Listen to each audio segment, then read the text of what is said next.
saya harus angkat batu, angkat pasir. Mau jadi dokter boleh, mau jadi insinyur boleh. Syaratnya harus penghafal Quran dulu. Ataliyabluwakum ayyukum ahsan. Dan terjemahan itu lebih sulit loh. Kami datangkan impor dari Australia.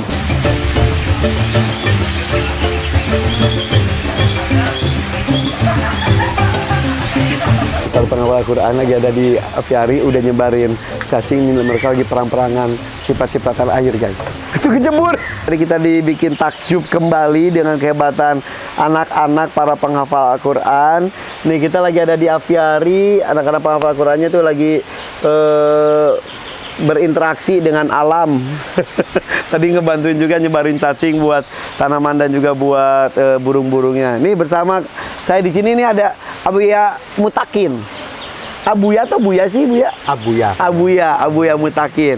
Ini kenal dengan Abuya itu dari tahun 2014. 17 saat itu anak didik dari Abuya, Ahmad dan Kamil menjadi peserta Hafiz Indonesia, bahkan menjadi juara di sana ya. Alhamdulillah. Hafal 30 juz dan ternyata sekarang Ahmad Kamil sudah banyak adik-adiknya ya. Alhamdulillah. Jadi Abu itu pesantren atau apa di Yogyakarta tuh? Jadi gini Kak Ivan, latar belakangnya dulu, saya ini kan anak yatim.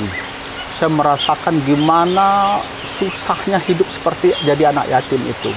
Saya harus jualan, saya harus angkat batu, angkat pasir, angkat semen, makan juga dengan, ya bahkan saya kuliah tuh, saya makan 1 kali 1 hari. Jadi saya berpikir anak-anak yatim ini sebenarnya mempunyai potensi. Ya. Cuma tidak dapat kesempatan. Oleh karena itu dalam sisa hidup saya, akhirnya saya coba berjanji dengan Allah, saya mau mencoba memberdayakan anak yatim ini, memelihara anak yatim ini dengan menjadikan mereka wajib harus hafal Al-Quran. Nah kalau sudah hafal Quran, mereka insya Allah saya biayai sampai dia tamat jadi sarjana. Mau jadi dokter boleh, mau jadi insinyur boleh. Syaratnya harus menjadi penghafal Al-Quran. Syaratnya harus penghafal Quran dulu. Oke. Nah itu kita biaya itu Kak Irfan bukan hanya masalah pendidikan dan makan saja, sampai hal yang kecil, celana dalamnya, sandalnya, potong rambutnya, sikat giginya, bahkan ini seperti Ahmad obat jerawatnya, semuanya kita urus. Jadi betul-betul seperti anak kita sendiri gitu. Iya. Kalau dulu Bu ya jadi anak yatim umur berapa dulu? Saya dulu menjadi anak yatim umur 12 tahun. Dan sudah langsung hidup mandiri? Saya sebelum menjadi anak yatim, bapak saya sakit. Jadi, sebelum bapak saya sakit, hidup kami memang sangat sulit. Sangat sulit sekali. Jadi, saya dari kelas 2 SD, saya udah jualan es milik tetangga. Untuk buat jajan besok, saya cari duit sendiri. Masya Allah. Kelas 2 SD itu. Nah, kalau umpamanya nih, jualan es tetangga, hujan, saya nangis. Saya bilang sama ibu, Bu, nggak bisa lo jualan es, bikinin goreng pisang, goreng apa ya, gitu. Supaya apa? Supaya saya bisa dapat uang jajan. Iya. Nah, kayak begitulah kayak. Bekerja keras sampai akhirnya bisa sampai lulus kuliah. Sampai kuliah pun juga kayak begitu Kak Irfan. Saya sempat ya kuliah tingkat 1 itu saya makan cuma 1 kali sehari. Kuliah di mana Bu ya? Dulu saya di IPB Bogor. IPB, iya. Gitu. Makan sehari sekali saja karena tidak ada. Karena tidak ada. Ya ada tapi ya pilihan waktu itu ya Kak Irfan ya. Saya waktu itu tahun 86 itu saya dapat uang 50.000 dari kakak. 50.000 tuh harus bayar kos-kosan. Sebulan? Sebulan 50.000, harus bayar kos-kosan 25.000. Buat ongkos 5.000, buat fotokopi 5.000. Sisa uang cuma tinggal 10.000 ya. Akhirnya makannya dibagi-bagi. Sehari 3.000. 300. Waktu itu sehari ada totalnya 340 rupiah lah satu hari. Allah. Itu paling banyak itu. Nah, kadang ada duitnya udah cuma ada 200, ya udah 200 rupiah aja. Jadi bahkan ada tuh Kak Irfan itu tahun 86 itu kan nasi pakai sayur pakai telur itu 150, ya udah segitu. Di tahun itu ya. Di tahun itu. Dari kesulitan menjadi anak yatim berjuang sampai menjadi sarjana selesai. Ya, alhamdulillah. Sampai S berapa Bu ya? Saya cuma S1 sama kok gitu. Akhirnya mempunyai rasa tanggung jawab untuk menyelamatkan tanda kutip anak yatim lainnya. Betul Kak Irfan. Ada berapa anak yatim sekarang? Ini disebutnya itu pesantren, rumah tahfidz atau panti asuhan atau apa, Bu ya? Jadi sebenarnya konsepnya itu Kak Irfan adalah panti asuhan. Panti asuhan karena apa? Semuanya kita tanggung sampai jadi sarjana. Bahkan bukan jadi sarjana saja Kak Irfan ya. Mencarikan kerja pun insya Allah akan kita bantu. Kemudian membimbing nanti dalam bekerja apa permasalahan kita akan bantu terus. Kita akan bantu yayasan wakaf kita ini akan bantu terus apa permasalahan dia. Nah, jadi kalau saya namakan nih panti asuhan, banyak orang tua atau neneknya, kakeknya, pamannya, masa sih ditaruh di panti asuhan kayak nggak punya uang aja lagi gitu loh. Jadi untuk mengantisipasi itu akhirnya saya udah ganti namanya menjadi pesantren yatim. Pesantren yatim. Pesantren yatim. Jadi persyaratan untuk menjadi santri di pesantren yatim apa namanya, Bu ya? Pesantren yatim The Muttaqin. The Muttaqin sesuai dengan namanya. Kok ini The Hakim, ini The Muttaqin. Syaratnya adalah harus anak yatim. Anak yatim. Laki-laki. Laki-laki semua. Hanya laki-laki. Kenapa? Karena yang menjadi pemimpin itu kelak adalah laki-laki. Allah takdirkan. Perempuan boleh menjadi pemimpin, tapi secara fitrahnya laki-laki harus menjadi pemimpin. Di rumah tangganya minimal dia akan menjadi pemimpin. Dan juga mungkin pengajar dan keterbatasan segala macamnya ini laki-laki saja. Laki-laki saja. Memang sih ada kepingin Kak untuk putri juga. Cuma memang keterbatasan biaya. Bagi tugas sama yang lainnya. Gitu. Jadi ada berapa santri sekarang? Sekarang ini karena kami itu hanya untuk anak yatim saja Kak. Kemarin itu sempat ada 30, cuma yang non yatim udah selesai ya sudah mereka udah hendak di tempat kami lagi. Nah, sekarang ya yatim-yatim aja sekarang baru ada 21. Semuanya penghafal Quran? Semua penghafal Quran. Semua hampir semua 30 juz. Sekarang tuh dari segitu tuh 25 orang sudah 30 juz. Masya Allah. Usia berapa paling muda? Paling muda Uwais 6,5 tahun. 6,5 tahun sudah 24 juz. 24 juz. 24 juz. Sistem pengajaran penghafalan Al-Quran itu gimana, Bu ya? Jadi gini Kak. Seru-seru mereka. Kecilin dikit. Nggak apa-apa. Jadi gini Kak. Pertama kami memang mempunyai azam, keinginan, tekad yang kuat. Anak ini harus jadi penghafal Quran. Kenapa? Karena kami melihat yang buta saja bisa hafal 30 juz. Ya, betul. Yang mohon maaf, yang cerebral palsy seperti cerebral palsy itu dia bisa hafal 30 juz. Nenek-nenek 86 aja bisa hafal 30 juz. Nah, jadi saya mengatakan dan kami pelajari Al-Quran ini mukjizat yang pasti bisa dihafal oleh siapapun asal ada kemauan. Sini Wais. Sini saya. Wais mana? Di pesantren sudah berapa lama ini? 1 tahun lebih sedikit. 1 tahun lebih sedikit sudah 24 juz. 24 juz. Hah? Ya. Pas masuk hafal enggak? Belum hafal. Beneran? Iya. Sekarang udah 24 juz. Juz berapa aja? Yang belum hafal juz berapa aja? Yang belum juz berapa sayang? 20 terus 22 20, 21, 22 terus 23, 24, 25. Wah, Masya Allah. Jadi 26 sampai 30, 1 sampai 19 sudah. Coba satu ayat di Haifan asal aja ngomongnya ya. Bisa nggak gitu? Udah sampai situ belum? Juz ke-29 ya. Juz 29. Surat pertama. Ayat pertama. Coba. A'udzubillahi minasyaitonirrajim. Ayo suaranya bagus dong. Bismillahirrahmanirrahim. Yang bagus. Tabarakalladzi biyadihil mulku wa huwa ala kulli syai'in qadir. Alladzi khalaqal mauta wal hayata liyabluwakum ayyukum ahsanu amala. Wa huwal azizul ghafur. Mundur 1 halaman ayat paling atas. Wa asirru qawlakum aw ijharu bih innahu alimun bizatis sudur. Juz 19 ayat terakhir. Walutan iz qala liqaumihi atatuna al-fahishata wa antum tubsirun. Itu surah apa sih? Surah apa sih sayang? Syu'ara. Syara. Nah, pintar Masya Allah. Tiga ayunan sudah. Main gitu. Tuh guys, umur 6,5 tahun sudah 24 juz. Ayunan, bisa ayunan nggak? Bisa. Malu-malu. Udah ayunan sini. Sini. Nih kamu ayunan sini. Up. Pegang. Pegangnya sini. Nah, pegang sini. Siap. Yeay. Nah, ini bagus dong. Ini lihat lucu banget. Jadi ini cara ngapalinnya gimana? Nah, cara menghafalnya, pendidikan kami tadi Kak Irfan ya, karena kami mempunyai azam yang kuat, anak ini harus bisa hafal 30 juz. Berbagai macam cara, tapi pada dasarnya adalah pertama membuat mereka harus senang dulu. Senang yang tadi aku bilang pas lagi makan itu betul. Mereka senang dulu. Nah, kemudian kalau udah senang, mereka harus disiplin. Boleh senang apapun makanan kita kasih semuanya, tapi harus disiplin. Nah, kalau yang hasil ngobrol dari Abuya zaman itu banyak hadiah-hadiah yang disediakan untuk mereka. Juga, betul. Reward juga dikasih. Itu salah satu motivasi untuk mereka.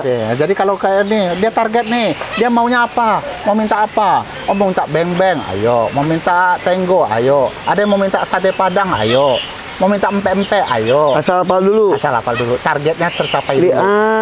Bukan target tercapai, targetnya melebihi di atasnya. Wow. Kalau melebihi di atas, boleh minta apa aja. Satu hari berapa banyak hafalan? Kalau Uwais ini, kalau bersama saya, dia bisa 3 halaman. Satu hari? 3 halaman, hafal. Kalau sama Ustadznya kadang-kadang lagi ini 1 halaman. Tapi kalau sama saya, insya Allah. Kayak ini sekarang nih, ada adik-adiknya Syafiq, adik-adik Fahma itu sedang menerjemahkan. Kalau sama saya, alhamdulillah Kak, dia bisa 20 halaman 1 hari, 1 juz. Ngafal terjemahan. Dan terjemahan itu lebih sulit loh. Betul ya? Karena bahasa-bahasa terjemahan itu, bahasa Indonesia itu tinggi gitu istilahnya. Cuma gini Kak, kelebihannya, Al-Quran ini kan banyak kata-kata berulang. Ya. Kalau dia sudah hafal terjemah 5 juz pertama, insya Allah berikutnya dia relatif mudah. Oh gitu. Asal dia 5 surah Al-Baqarah, Al-Maidah, Ali Imran itu dia hafal, insya Allah berikutnya dia akan mudah. Kecuali surah Yusuf. Yusuf itu kan memang banyak cerita, jadi kata-katanya banyak kata-kata baru. Wow, Masya Allah. Jadi salah satunya tadi tekniknya adalah berikan penyemangat untuk mereka, sesuatu yang membuat mereka bahagia. Betul. Makanan. Makan apa, pokoknya. Piknik dibawa kemana? Bawa kemana. Biasanya kalau nggak COVID tuh Kak Irfan, yuk kita makan ke hotel bintang 5. Makan pagi sepuasnya. Kayak begitu. Semangat mereka jadi. Mereka semangat banget. Masya Allah. Jadi, tapi saya pesan juga, kalau mau makan pagi di hotel, karena kan bayarnya segitu juga. Syaratnya nggak boleh makan nasi. Biar banyak makan yang lain ya, gitu. Saya membuat syarat begitu. Oke. Jadi salah satunya penyemangat dengan memberikan reward. Kemudian apa lagi? Ya itu. Kedisiplinannya gimana? Kedisiplinan memang disiplin tinggi kita. Disiplin tinggi. Kecuali kayak Uwais ini memang agak susah ya. Makan tuh kami sebenarnya hanya dijatah kalau makan pagi setengah jam. Makan siang karena nambah 1 jam. Makan malam 45 menit. Tapi kalau Uwais makan siang bisa 2 jam. Iya. Dan menunya juga bisa dilihat coba menunya apa aja. Menunya jadi kalau saya nanti ada fotonya. Menunya itu pagi itu wajib ada telurnya. Tapi telur juga nggak boleh telur rebus. Telur apa yang kesukaan mereka? Di dadar gulung kah, di gulai kah, ada sayur, ada tahu, ada tempe. Jadi kami tidak mengenal, sehat, tahu, tempe, sayur itu sehat gitu Kak Irfan ya. Tapi saya mengatakan harus ada minimal telur. Pagi. Siang wajib ayam. Sore wajib kalau nggak daging ikan. Jadi kami kalau potong daging itu Kak Irfan bukan beli kiloan ke pasar. Potong, sembelih sendiri. Masya Allah. Pantesan pada sehat ya Allah. Pada gemuk-gemuk, pada bersih-bersih. Terus vitaminnya Kak Irfan, minyak ikan. Ya, minyak ikan itu wajib itu. Itu alhamdulillah kami datangkan impor dari Australia. Masya Allah. Karena lebih murah di situ ya. Kemudian wajib vitamin C-nya. Madu. Madunya, susunya. Itu. Dan itu Kak Irfan, kayak ayam. Ayam itu bukannya, mohon maaf Kak Irfan, standarnya itu kayak restoran Padang, gede-gedenya, bukan dipotong kecil-kecil gitu loh Kak Irfan. Harus gitu. Jadi mereka tuh tinggal di asrama atau apa sebenarnya, pesantren? Ada pesantren. Tinggal di sana. Tinggal sana. Ada berapa guru? Pendamping. Pendamping sekarang ada di luar saya ada 5. 5. Ada 5. Kemudian ada ibu masaknya, ada ini Masya semuanya. Allah. Bangun mereka jam berapa? Bangun mereka paling lambat setengah 4. Kalau Uwais bangun 4:15. Oke. 4:15. Kalau yang lain-lain kakaknya bangun Setengah 4. 4 paling lambat. Tahajud, subuh, beraktivitas terus, istirahat. Istirahat nanti mulai jam 12 sholat zuhur, kemudian makan, tidur sampai jam 2. Beraktivitas lagi. Beraktivitas lagi sampai menjelang maghrib. Sampai menjelang maghrib, kecuali kalau yang habis asar siapa yang udah target boleh main. Bebas. Nah, itu juga reward juga kan. Siapa yang udah target, main deh bebas. Mau nonton boleh. Malam itu jadi di samping habis asar tuh mereka main Kak Irfan, mau baca buku kah, mau main kapal-kapalan kah, main racket badminton kah gitu ya. Malam itu mereka yang udah target habis sholat isya boleh nonton. Nontonnya apa? Kisah-kisah Imam Ahmad bin Hambal, Imam Asy-Syafi'i, kisah-kisah sahabat, para pejuang-pejuang Islam, Salahuddin Al-Ayyubi, Muhammad Al-Fatih. Itu nonton video begitu. Jadi hak-hak mereka pun diberikan. Ya, kita berikan. Masya Allah. Dan mempertahankan semangatnya gimana kan, namanya anak-anak tuh kadang-kadang suka mogok gitu kan? Suka mogok tuh ya itulah memang. Pertama tetap dengan reward, dengan janji semuanya. Dan ditepati, nggak janji sebatas janji. Enggak, bukan janji sebarang janji gitu kayak itu. Nah, kalau umpamanya ini agak ngeyel, terpaksa ada punishment-nya. Punishment-nya apa? Disuruh lompat-lompat. Coba Wes kayak gimana kalau lompat-lompat? Coba sini. Oh, kamu lagi dihukum sini. Lompat-lompatnya gimana? Saya mau lihat. Kalau lagi malas terus biar semangat lagi disuruh ngapain? Coba lompat-lompat. Coba lompat-lompat gimana? 1, 2, 3, go. Oh, sekejam ya, sekejam. Udah ayunan lagi. Tapi nggak boleh tinggi, rendah aja dia gitu. Buat menyehatkan mereka juga. Buat samping menyehatkan, kemudian menghilangkan kantuk, kemudian menghilangkan malas. Ya. Jadi selalu diberikan semangat, tapi tidak dibuai dan juga dimanjakan dengan hadiah-hadiah. Oh, enggak. Tapi juga dengan kedisiplinan. Oke. Tapi kalau hadiah kita gitu Kak Irfan. Mohon maaf ya Kak Irfan ya. Kita apapun juga, pakaian aja Kak Irfan. Kita juga nggak mau, bukan pakaian model-model yang lain gitu Kak Irfan. Betul-betul seperti apa yang saya berikan buat anak saya, ya itulah buat dia.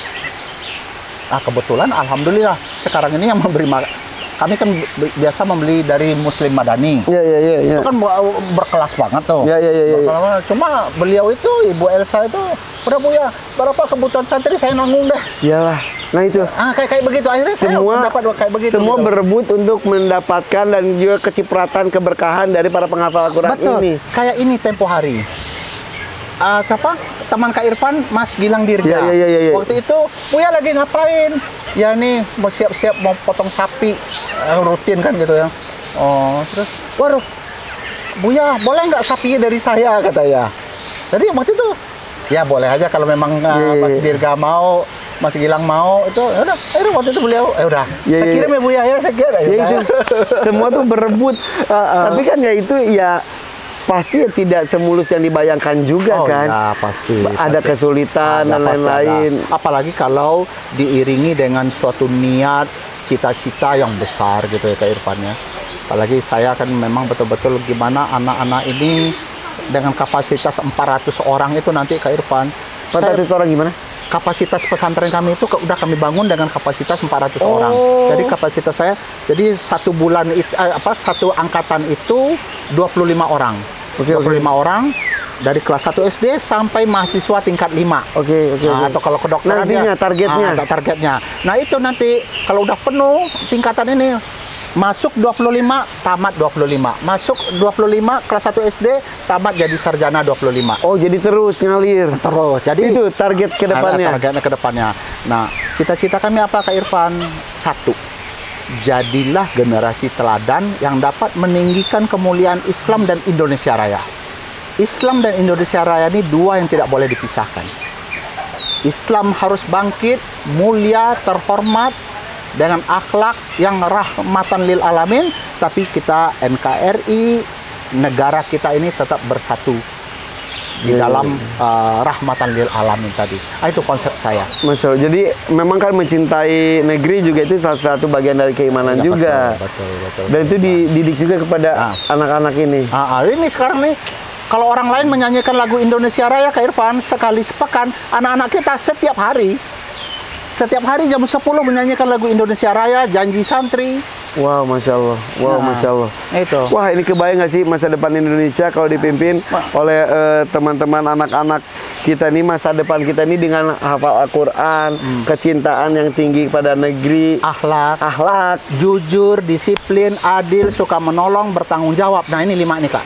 Jujur, adil, disiplin, bertanggung jawab, suka menolong. Ini nih 5 nih diucapkan setiap hari.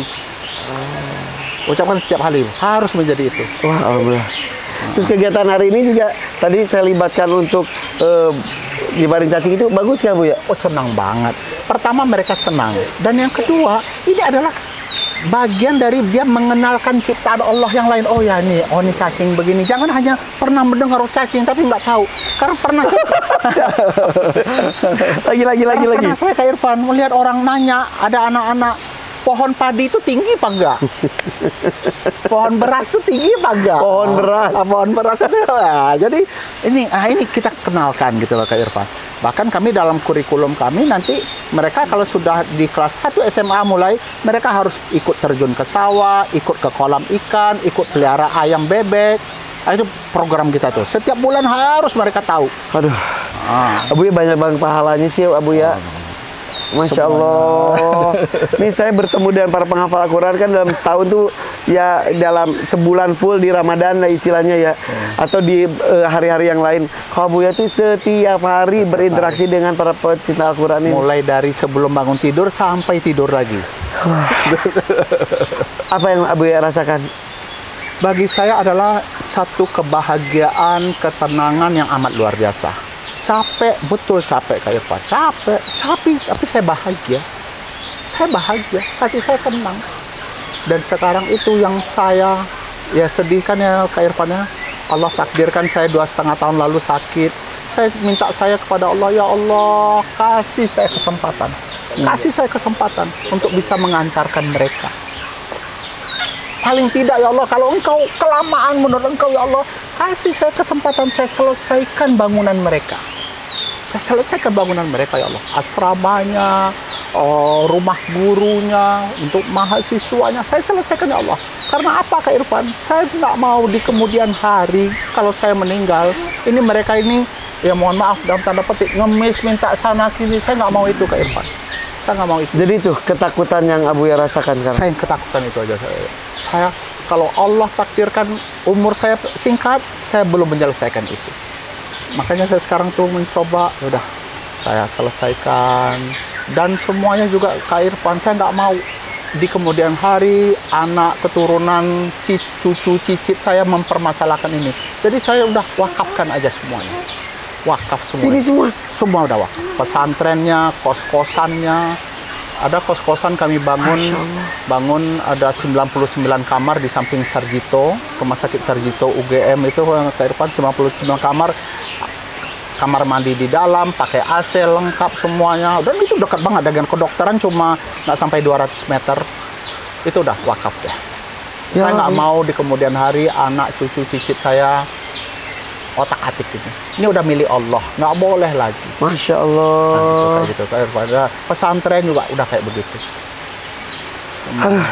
Semuanya kita supaya betul-betul ini bisa bermanfaat bagi anak yatim dan tentu bagi saya, anak keturunan saya, mudah-mudahan menjadi suatu amal yang bisa mengalir sampai hari kiamat gitu Kak Irfan. Aduh Bu ya, saya ngiri banget ya Allah, Masya Allah. Wah, insya Allah udah tempat terbaik, udah disediakan oleh Allah. Amin ya. Tapi Abu ya harus terus sehat. Baik ya. Masih memerlukan Abu ya. Anak-anak ini masih memerlukan figur sosok seperti Abu ya juga. Mudah-mudahan Kak Irfan Allah berikan kepada saya keselamatan, kesehatan, kekuatan, kesabaran, keikhlasan paling penting.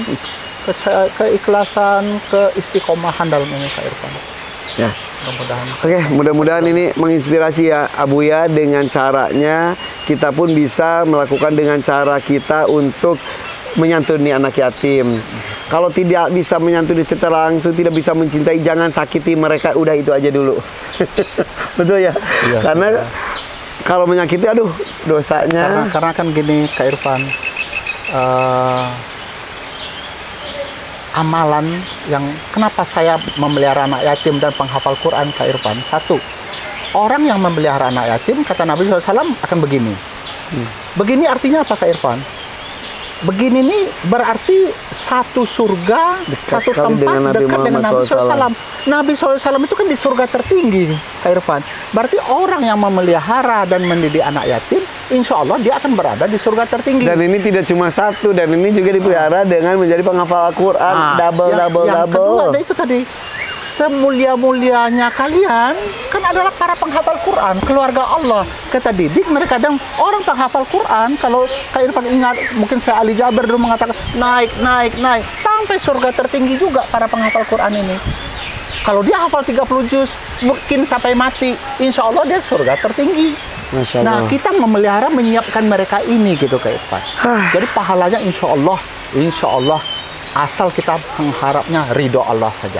Jangan karena ria, jangan karena sombong gitu Kak Irfan. Ini berebut sekali ini untuk bisa dekat dengan anak-anak ini, dan saya mendapatkan keberkahan. Justru anak-anak ini menghampiri saya, bertamu ke rumah saya, ke afiara saya, keberkahan. Abuya makasih ya.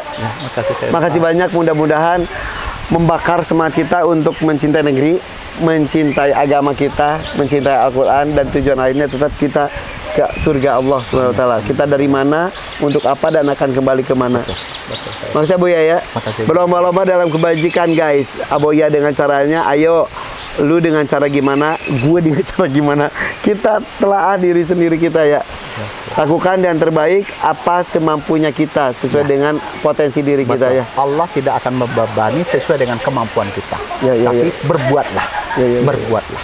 Kan gitu. Sip, insya Allah mudah-mudahan tadi niatnya untuk menyelesaikan pesantrennya, menyelesaikan bangunannya, masih banyak PR. Mudah-mudahan banyak orang soleh juga tergerak hatinya untuk berebut dalam kebajikan ini ya. Amin, ya. Betul ya. Jadi kalau mau menghubungi ke Abuya itu lewat mana sih?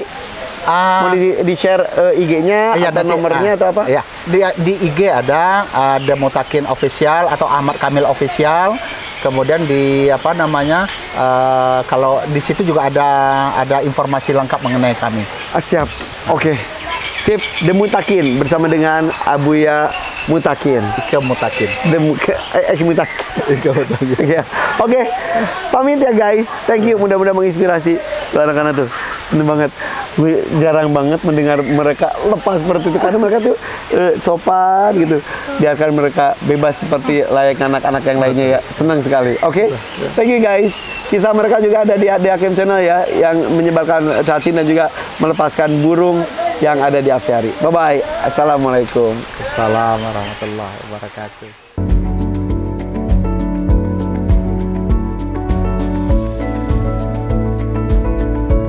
Cukup, bagus. Wah, keren. Bagus nggak? S atau M?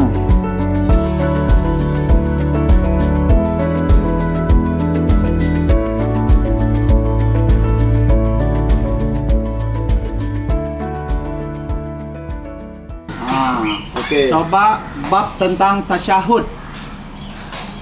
An Abdullah bin Mas'ud radhiyallahu anhu anna Rasulullah sallallahu alaihi wasallam التشهد كفي بين كفيه كما يعلمان السورة من القرآن التحيات لله والصلوات الطيبات السلام عليك أيها النبي ورحمة الله وبركاته السلام علينا وعلى عباد الله الصالحين أشهد أن لا إله إلا الله وأشهد أن محمدا عبده ورسوله. Sekarang berikutnya itu hadis nomor berapa itu? 125. 125. Aduh, ini ganggu lagi. Coba. Oke. Lanjut lagi ya, stop. Oke. Tentang barang temuan di jalan. عن زيد بن خالد الجهني رضي الله عنه قال سئل رسول الله صلى الله عليه وسلم عن نقطة الذهب أو الورقة قال اعرف فكاءها وانفاسها ثم عرفها سنة فإن جعلت لم تعرف فاستنفقها فاستفاد ولتكن كل وديعة ذات عندك فإن جاء طالبها يوما من الدهر فأدها إليه سأله عن ضالة الإبل قال ما لك ولها دعها دعونا وهياءها وسقاءها ترد الماء وتأكل الشجر وسأله عن فأجدها ربها وسأله عن الشاه فقال خذها فإنما هي لك ولأخيك أهل الذهب. Masya Allah, keren. Itu hadis nomor berapa? 299. 299. Bab berapa itu? Nggak tahu ya? Oke, hadis nomor aja. Kira-kira isinya apa? Coba Syafiq. Kira-kira isinya atau paham coba. Apa itu tentang apa? Bisa cerita dikit nggak? Rasulullah pernah ditanya tentang barang temuan di jalan berupa emas dan perak. Dan Rasulullah kemudian ditanya tentang barang temuan berupa unta dan kambing. Adapun emas dan perak belum menjawab, umumkanlah selama setahun jika tidak ada yang mengaku, maka infakkanlah saja dan bagikanlah sebagian barang yang dititipkan kepadamu. Adapun unta belum menjawab, biarkanlah saja. Ada apa urusanmu dengannya? Sesungguhnya dia memiliki punuk yang berisi air. Dia dapat mencari air dan makan daun dari pohonan. Adapun kambing, belum menjawab, ambillah saja, karena bisa jadi milik dirimu atau saudaramu atau milik serigala. Ya, milik. Betul ya? Betul Pak Kamil. Pak Kamil dan Pak Ahmad. Jadi udah 472 hadis nih Kak Irfan. Ini semuanya Sahih Bukhari Muslim nih. Hebat, alhamdulillah kalian. Keren guys, mereka bisa, kenapa kita tidak? Oke, ini dia nih, The Mutakin official, Ahmad Kamil official dari Yogyakarta. Makasih ya. Ya, alhamdulillah.